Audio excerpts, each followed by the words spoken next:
लेकिन ये कुत्तों से मुतालिक मिसकंसेप्शन वैसे बहुत ज्यादा पाई जाती है। एक तरफ लिबरल किस्म के स्कॉलर्स हैं जो कुत्तों से मुतालिक अहादीस की झूठी तावीलात करते हैं, दूसरी तरफ जो ऑर्थोडॉक्स किस्म के उलमा हैं, बड़े रिजिड फंडामेंटलिस्ट किस्म के, उन बेचारों में फिक्र की कमी है, वो सारी हदीसें पब्लिक के सामने लेकर नहीं आते, इसलिए लोगों को कुत्तों से मुतालिक अहकामात समझ नहीं आते। इस इशू को भी मैं रिजॉल्व करूंगा, लेकिन जो आखिरी इसका पोर्शन है ना कुत्तों से मुतालिक, कुत्ते से इस्लाम को कोई छेड़ नहीं है। ये कुत्ता पैदा किसने किया है? अल्लाह ने। दुनिया में अगर कोई शर भी है ना, वो भी अल्लाह ही ने पैदा किया ना। इसीलिए हम कहते हैं ना, कुल अऊज़ु बिरब्बिल फलक मिन शर्रि मा खलक, हर उस चीज के शर से तेरी पनाह में आता हूं जो तूने पैदा की। इस्लाम ने खिंजीर खाने को हराम करार दिया है कुरान हकीम में कम से कम 4 मकामात पे, सूरतुल बकरा के अंदर, सूरतुल अनाम के अंदर, सूरतुल मायदा के अंदर, लेकिन सूरह नहल के अंदर भी। लेकिन कहीं ये नहीं कहा कि जो भी खिंजीर नजर आए उसको मार दो। सबसे ज्यादा अगर मकबूज जानवर है तो ये खिंजीर ही है ना। और मुसलमान की जिबिलत में इसकी ऐसी नफरत है कि पक्के बेनमाजी जिन्होंने कभी ईद भी नहीं पढ़ी होती, जुमा तो छोड़ दें, वो भी बड़े फख्र से कहते हैं कि जनाब इतने साल मैं रहा होते कदे खिंजीर दा गोश्त नहीं खाता। यानी ये चीज कितनी, वैसे इसका एक वर्स्ट वर्जन भी है।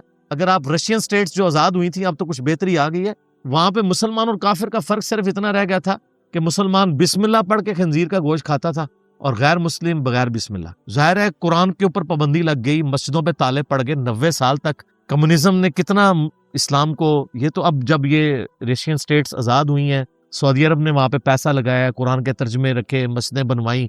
इस तरह से मैं सऊदी हुकूमत की कई चीजों के ऊपर बड़ी तनकीद करता हूँ, लेकिन ये उनकी बहुत बड़ी कंट्रीब्यूशन है।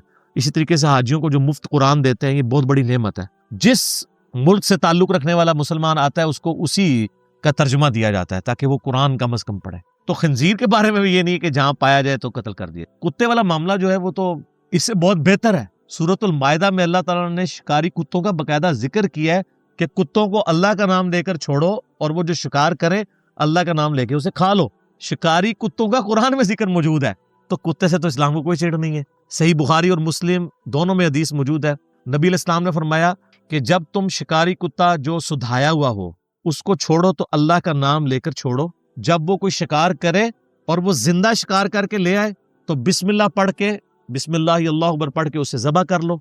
और अगर वो मुर्दा हालत में शिकार को लेके आए, यानी उसने पकड़ के उसको मार दिया, बशर्ते के उसने उसमें से कुछ खाया हुआ ना हो, तो बिस्मिल्लाह पढ़ के उसको भी खा सकते। ज़बह करना भी जरूरी नहीं है। अगर वो कुत्ते ने मारा है ना उसे और वो अल्लाह का नाम लेके छोड़ा गया था तो उसका शिकार भी हलाल है। और आपने साफ फरमाया अगर उसने कुछ हिस्सा उसका खा लिया फिर तुम उसे ना खाओ, क्योंकि वो कुत्ते ने अपने लिए शिकार किया, तुम्हारे लिए नहीं किया। लॉजिकल बात है। और फिर उसी बुखारी मुस्लिम की हदीस में है कि अगर तुम तीर चलाओ और शिकार को वो तीर लगा और तुम्हें शिकार मिला नहीं, एक दिन बाद वो शिकार तुम्हें मिले और तुम देखो कि उसके ऊपर उस तीर के लगने का जख्म का निशान मौजूद है, तो तुम यही अज्यूम करो कि वो उस जख्म से मरा है, लिहाजा वो जानवर तुम्हारे लिए हलाल होगा।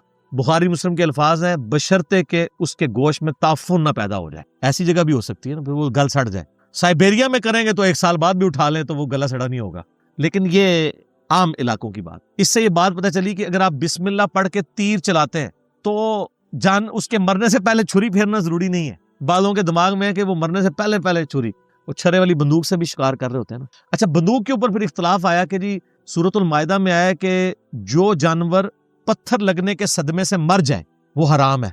जो शुरू में वो 11 कैटेगरीज बताई गई, तो उलमा में इख्तलाफ शुरू हुआ कि ये जो गोली है ये भी पत्थर के इक्विवेलेंट है, तो इसलिए गोली से जो जानवर बिस्मिल्लाह पढ़ के शिकार किया जाता है इसको तीर पे क्यास नहीं करेंगे, पत्थर पे करेंगे।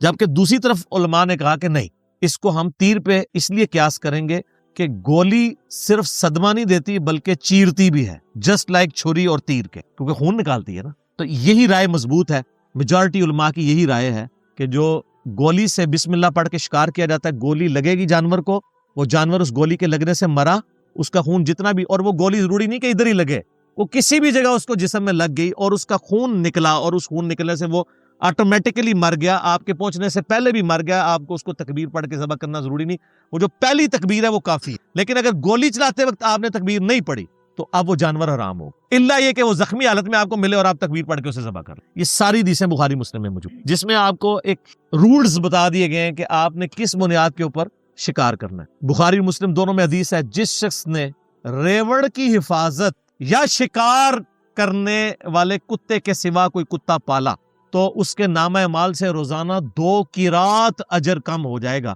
और बुखारी मुस्लिम के अल्फाज हैं कि 1 किरात ओहद पहाड़ के बराबर। बुखारी मुस्लिम में हदीस है ना कि जो शख्स जनाजा पढ़ता है उससे 1 किरात अजर मिलता है, और जो दफना के भी आता है उससे 2 किरात अजर मिलता है, और 1 किरात ओहद पहाड़ के बराबर। तो कुत्ता पालना घर में सिर्फ 2 वजूह की बिना पे हो सकता है। नंबर 1, हिफाजत के लिए, अपने रेवड़ की हिफाजत के लिए, घर की हिफाजत के लिए, लेकिन वो भी घर की बाउंड्री के बाहर। और नंबर 2, शिकार करने के लिए सुधाए हुए कुत्ते। बाकी जो आजकल अंग्रेजों की देखा देखी लोगों ने पालतू कुत्ते पालने शुरू कर दिए हैं और घरों के अंदर घुसा लिए हैं, इस तरह कुत्ते पालने की इस्लाम में इजाजत नहीं है। ये बिल्कुल क्लियर कट है। ये लोग पूछ रहे होते हैं, कोई जरूरत नहीं। आप बिल्लियां पालें, उसकी इस्लाम में इजाजत है। बकरियां पालें, मुर्गियां पालें, मैंने खुद रखी हुई है मुर्गियां, तो वो ये सारे पेट्स आप पाल सकते हैं। कुत्ता पालने की आपको इजाजत अगर है तो सिर्फ 2 वजूह की बिना पर, हिफाजत के लिए या आपने शिकारी। ज़ाहिर है शिकार वाला तो बहुत कम ही मामला होता है, जिन लोगों की एक्सपर्टीज है वही करते हैं। इसके सिवा आप कुत्ता नहीं पाल सकते। इस मामले में यानी नबी इस्लाम ने बहुत स्ट्रिक्टली मना फरमाया। बल्कि बुखारी मुस्लिम में हदीस है, जिस घर में कुत्ता या तस्वीर हो, और तस्वीर वो जिसकी इबादत की जाती हो, आम तस्वीरें नहीं। मेरा तस्वीर के ऊपर, ड्रामों के ऊपर और स्टैचूज के ऊपर, बुतों के ऊपर एक क्लिप पिछले दिनों रिकॉर्ड हुआ है, वो आप देख सकते हैं, इस्लामिक रूलिंग्स अबाउट पिक्चर्स। ऐसी तस्वीर जिसकी लोग इबादत कर, या कुत्ता रखा हो, उस घर में रहमत के फरिश्ते दाखिल नहीं होते। ये बुखारी मुस्लिम दोनों में। हत्ता कि मुस्लिम शरीफ में एक बड़ी हैरतनाक हदीस है कि सैयदा मैमूना कहती हैं सलामुल्लाहि अलैहा, नबी इस्लाम ने फरमाया कि जिब्राइल ने मुझसे वादा किया था कि आज रात को मेरे पास आएगा। कभी ऐसा नहीं हुआ कि मुझसे वादा करके जाए मेरे पास ना आए, लेकिन वो नहीं आया। तो मेरे दिल में इसका खटका हुआ, तो मुझे अल्लाह ताला ने इस चीज पर मुत्तला किया कि मेरी चारपाई के नीचे एक कुत्ते का छोटा सा बच्चा बैठा हुआ था। तो नबी इस्लाम ने उस कुत्ते को अपनी चारपाई के नीचे से निकलवा के घर से बाहर निकाला। तो जिब्राइल इस्लाम आ गए। उनका या रसूलल्लाह, मैं इसी की वजह से नहीं आया था क्योंकि हम फरिश्ते उन घरों में दाखिल नहीं होते जहां पे कुत्ते हो। तो वो कुत्ता नबी इस्लाम ने वहां से निकलवाया तो जिब्राइल इस्लाम आए। मदीने का कुत्ता, मेरा यूट्यूब पे एक क्लिप भी है ना, सगे मदीना। ये कहते हैं हम मदीने के कुत्ते हैं। सर, मदीने का जो ओरिजिनल कुत्ता है ना, ओरिजिनल डॉग, ओरिजिनल सगे मदीना, वो अगर नबी इस्लाम की चारपाई के नीचे हो ना, तो नबी इस्लाम उसको निकाल के बाहर करते हैं। उस जमाने में ऐसा हो जाता था, घरों के दरवाजे नहीं होते थे, सिंपल पर्दे होते थे, तो वो जानवर आ जाते थे घरों में। अभी भी आप गांव एरिया में जहाँ पे दरवाजे नहीं, आप जरा इंटीरियर बलोचिस्तान में चले जाएं, आपको लगेगा 1000 साल पुरानी आप जिंदगी में आ गए। ये सारी की सारी याशियां इसी बेल्ट में है, लाहौर से लेके तो पिंडी तक। जिससे मैं कहता हूँ ना, किताबों का खुदा और है और बाबों का खुदा और, तो ये पंजाब का पाकिस्तान और है और बाकी सूबों का पाकिस्तान और। तो वहां आप जाके देखे तो बहुत मुफलिसी की लोग जिंदगी गुजार रहे हैं। मैंने तो करीब से उनको देखा है। यहाँ तो आप किसी फकीर को 10 रुपए भी देना तो वो तीखी नजरों से देखता है। वहां आप किसी को 5 का वो एक सिक्का भी दे देना तो वो इतनी दुआएं आपको देता है। उनके लिए 5 रुपए भी बड़ी अहमियत रखते हैं। तो कुत्ते ऐसे घरों में फिर आना शुरू हो जाते हैं जहां दरवाजा ना हो। तो नबी साहब ने वो कुत्ता निकलवा दिया। घर में कुत्ता हिफाजत के लिए, वो भी घर की बाउंड्री के बाहर। और मैंने तो कहा आजकल उसकी भी जरूरत नहीं। सर, सीसीटीवी कैमरे लगवाएं। आपके कुत्ते को तो गोली भी को मार सकता, जहर भी दे सकता है, उस कुत्ते को ऊंघ भी आ सकती है, बीमार भी हो सकता है, और कितना खर्चा होगा उसके ऊपर। ये सीसीटीवी कैमरा और उसकी यादाश्त भी सिर्फ उस वक्त के लिए जब सामने आए। ये तो आपको 1-1 महीने की रिकॉर्डिंग देगा, और जिस जगह पे चाहे फिट कर दे, ये आप शक्ल भी पहचान सकते हैं। सीसीटीवी कैमरे लेटेस्ट दौर में अल्लाह की नेमतों में से एक नेमत है। इसने यानी वो कुत्तों वाला काम ही एलिमिनेट कर दिया। ये जो लोग ना रखे उन्होंने वैसे पालतू होते हैं तो कहते हैं हिफाजत के लिए रखा हुआ है ना, आज का जरूरत ही नहीं। इस बेचारे ने क्या हिफाजत करनी है, एक डंडा सर पे मार दे तो वो कुछ नहीं कर सकता। सीसीटीवी कैमरे का तो रोब इतना है कि मैंने ये चैलेंज किया हुआ कि आप खाली कबाड़िए से कैमरा लेके ना, वो भी घर के बाहर लगा देना 3-4, बस तार उनके सामने से गायब कर दें, अंदर कोई कनेक्शन ना हो, कोई नेड़े नहीं लगेगा। वीडियो बन रही होती है, पकड़े जाते हैं ना बाद में, क्योंकि ये नजदीक लगने वाले अमूमन मोहल्लेदार ही होते हैं ना, वो तो भाग के भी कहीं नहीं जा सकते। बाहर से तो आगे कोई बंदा किसी मोहल्ले में चोरी नहीं करता। हम जिस तरह की जगहों पे रहते हैं, तो उन कुत्तों की तो जरूरत ही नहीं अब रही है। तो जिन लोगों ने पाले हुए हैं वो इससे यानी जान छुड़ाए। बाकी ये बुखारी मुस्लिम में हदीस है कि नबी इस्लाम ने कुत्तों को मारने का हुक्म दिया था मदीना शरीफ में, और मुस्लिम शरीफ के अल्फाज हैं, बाद में आप इस्लाम ने मना भी कर दिया, सवाए एक कुत्ते के जिसके जिस्म पे 2 काले नुक्ते होते हैं। आपने फरमाया ये शैतान है, इसे कत्ल कर दो। अब इसका कॉन्टेक्स्ट उस जमाने में क्या था कि शायद वो हल्के कुत्ते की कोई निशानी थी या कोई इस तरह के कुत्ते थे जो बीमारी फैलाते थे, तो नबी इस्लाम ने उनको कुत्तों को मरवाया भी है। ये नहीं है कि जितने कुत्ते हैं वो मार दिए जाए। यहाँ पे भी जो पागल कुत्ते हैं उनको जरूर मारना चाहिए। वो जाहिर है कि वो रैबिट उनको कहा जाता है, पागल कुत्ते को, वो बहुत खतरनाक होते हैं। और आपको हैरान कुन मैं ये बात बताऊं, ये जो पागल कुत्ता है ना, ये कुछ दिनों बाद खुद ही मर जाता है, हल्का कुत्ता। इस बीमारी का इलाज कोई नहीं है। और जिन लोगों ने पालतू कुत्ते रखे हैं वो समझ रहे होते हैं मेरा तो कुत्ता पालतू है, पालतू कुत्ता भी पागल हो सकता है। और जब ये बीमारी आती है, ऑलमोस्ट 90% ज्यादा कुत्तों में बीमारी आ जाती है। और ये कुत्ता जब किसी को काट जाए उसे रेबीज बीमारी हो जाती है, हल्केपन की। सर वो उन लोगों की, अगर आप कभी वीडियोस देखें ना यूट्यूब पे, उसी तरीके से झाग छूटती है उनके मुंह से, क्योंकि ये बेसिकली एक नर्वस सिस्टम के ऊपर अटैक करता है ये वायरस। और जितना आपकी स्पाइनल कॉर्ड या दिमाग के करीब कहीं कुत्ता काटे ना, तो उतना ही जल्दी उसके वायरस ना असर कर जाते हैं। बाकी जिस्म पे इसका असर नहीं होता, सीधा जो है ना नर्वस सिस्टम के ऊपर होता है। और नर्वस सिस्टम डिस्टर्ब तो आप पागल, तो इंसान पागल हो जाता है। पाँव पे काटा है ना, तो हो सकता है इसका असर 1 महीने बाद, 2 महीने बाद, इवन साल बाद भी हो सकता है, अगर आपने वैक्सीन नहीं लगवाई। ये वैक्सीन, आपको पता है, वैक्सीन जो है ये क्योरेटिव इलाज नहीं है, प्रिवेंटिव इलाज है वैक्सीन जो है। अब जिन लोगों को पाकिस्तान में पोलियो केसेस आ रहे हैं, जिनको पोलियो हो गया ना, अब कोई दवाई इलाज नहीं कर सकते। ये उस वक्त तक इलाज था जब तक पोलियो नहीं हुआ था, तो इसलिए इसे कहा जाता है पोलियो वैक्सीन। कुत्ते की भी जो वैक्सीन है ना, आपको मार्केट से मिल भी जाएगी, 4,000 रुपए की ऑलमोस्ट मिलती है पाकिस्तानी। वैसे जितने हमारे मरकजी हॉस्पिटल्स हैं उनमें मौजूद भी होती है। ये पता नहीं सिंध के अंदर क्यों इन्होंने मिस हैंडल किया। तो और वैसे लोगों में एजुकेशन की भी वहां कमी है, लोगों को ये आइडिया भी नहीं है कि यार चलो मार्केट से हम खरीद लें। वो कहते हैं खैर है, वो देसी इलाज करते रहते हैं और फिर वो हल्कापन अपना असर दिखा जाता है। और मैं आपको बताऊं, वंस अगर कुत्ता किसी को काट जाए और उसमें हल्केपन की बीमारी आ जाए, दुनिया में इसका इलाज नहीं, वो बंदा बचता कोई नहीं है। और हर साल हजारों लोग कुत्ते के काटने से मरते हैं दुनिया। हाँ, अगर आप टाइमली इसकी वैक्सीन लगवा लें, काबिले इलाज है। बचपन में कितने लोगों को कुत्ते काटे हुए हैं, वो टीके लगते हैं उनको।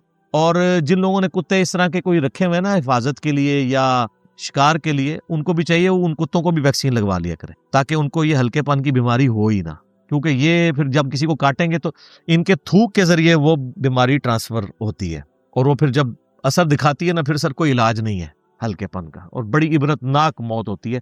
जिन लोगों की मौतें हुई हुई है ना, आप जरा अपने बड़े बूढ़ों से पूछें जिन्होंने ये चीजें देखी हुई है, तो वो आपको बताएंगे कि इसका कोई इलाज ही नहीं है। लोग तो कैंसर को बड़ी बीमारी, बाकी बीमारियों को समझते हैं, ये इतनी बड़ी बीमारी और इतनी खतरनाक बीमारी है कुत्ते के काटने वाली कि आप इमेजिन नहीं कर सकते इसको, कितनी इबरतनाक मौत होती है। जाहिर है कि अब उस बेचारे का तो कसूर नहीं है, इसको कुत्ता काट गया।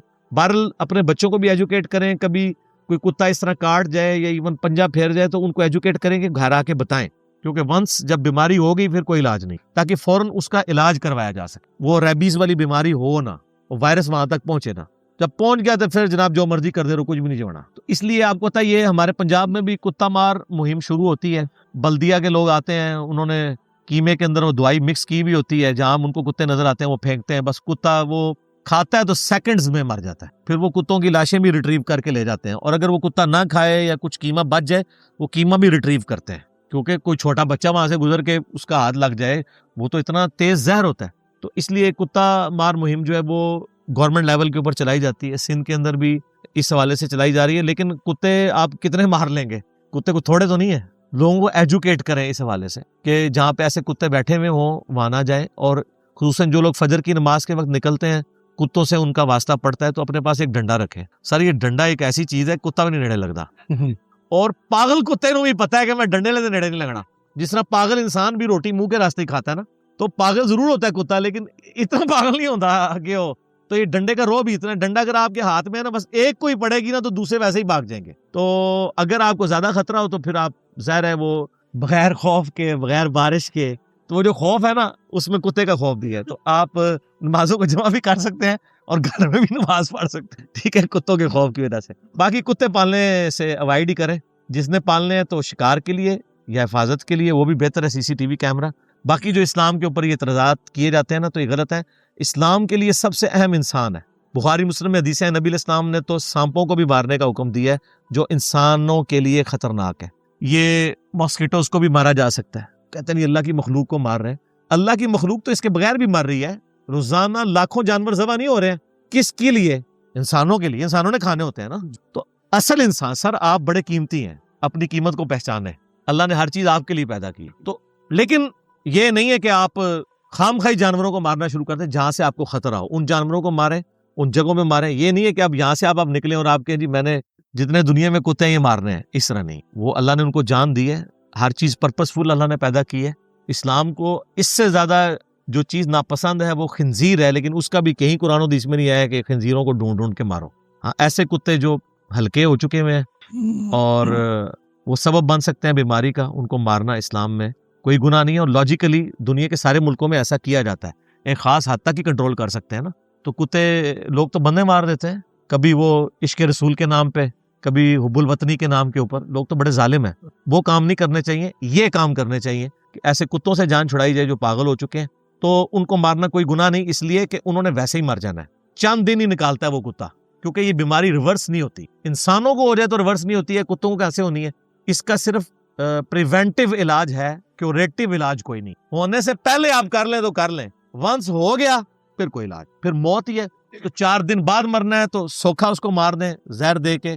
बाकी ये गोली शोली वाला काम ना क्या करें, इनके नुकसान होते हैं। यहाँ तो हवाई फायरिंग शादियों के ऊपर भी लोग करते हैं और कितने लोग मर जाते हैं, आए दिन ही आपको टीवी पे खबरें मिलती। तो असले से जान छुड़ाएं, और जिसका काम उसी को साझे। जो गवर्नमेंट के रिस्पॉन्सिबल इदारे हैं उन्हीं से राब्ता करना चाहिए, वो ये काम करें। खुद आप कानून को हाथ में लेने की कोशिश ना करें। ठीक होगा।